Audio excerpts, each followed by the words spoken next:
తాజాగా లోక్సభలో మెజార్టీ ఉన్నా రాజ్యసభలో మెజార్టీ లేక అనేక ఇబ్బందులు ఎదుర్కొంటోంది మోడీ సర్కార్. కాంగ్రెస్ పార్టీని రాజ్యసభలో కూడా కనిపించకుండా చేయాలనే ఆలోచనలో బీజేపీది. ఇది ఎప్పుడో వేసిన విత్తనం, కానీ అంత సింపుల్ గా అనగదు అనేది అందరికీ తెలిసిందే. అయితే రాజ్యసభలో అనేక బిల్లులు కూడా వేగకుండా చేయలేకపోతోంది బీజేపీ. ఇక ఏ రాష్ట్రం దొరికితే ఆ రాష్ట్రంతో జతకట్టి అవసరం ఉన్న చోట అందవేసిన చెయ్యిలా బీజేపీ దూసుకుపోతోంది. తాజాగా జనతాదళ్ యూనియన్ మద్దతుతో బీజేపీకి బలం మరింత పెరిగింది. జేడీయూ మద్దతు ఇవ్వడంతో ఎన్డీఏ కూటమి సంఖ్య 89కి రాజ్యసభలో చేరింది. అయితే 243 స్థానాలున్న రాజ్యసభలో మెజార్టీ రావాలంటే 123 సంఖ్య రావాలి. అయితే అన్ని రాష్ట్రాలు ప్రతిపక్ష మిత్ర చెలిమి పార్టీలతో కలిపి మోడీకి 121 బలం ఉంది. ఇక మోడీ సర్కారుకి కావాల్సిన 2 స్థానాలు, వాటికి కూడా అవకాశాలు బీజేపీకే ఉన్నాయి. కేంద్ర మంత్రి అనిత్ దవే మరణంతో ఖాళీ అయిన మధ్యప్రదేశ్ లోని ఒక రాజ్యసభ స్థానానికి జరగనున్న ఉప ఎన్నికల్లో బీజేపీ గెలిచే అవకాశం ఉంది. ఇక గుజరాత్ నుంచి అహ్మద్ పటేల్ ని ఇరకాటంలో పెట్టి అక్కడ సీటు నుంచి బీజేపీ నెగ్గుకోవాలంటూ ప్లాన్ వేస్తోంది. ఇక అది బీజేపీకి విజయ అవకాశమే అంటున్నారు నాయకులు. దీంతో 91 స్థానాలకు స్వతంత్రంగా ఎన్డీఏకి బలం ఉంది.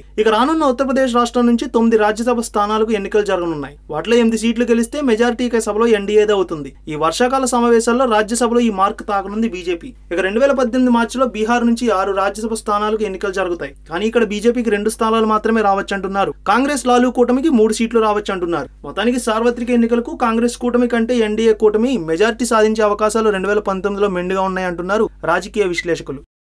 ఈ వీడియో మీకు నచ్చినట్లయితే లైక్ చేయండి, షేర్ చేయండి. మరిన్ని అప్డేట్స్ కోసం మా జనహితం టీవీని సబ్స్క్రైబ్ చేయడం మాత్రం మర్చిపోకండి.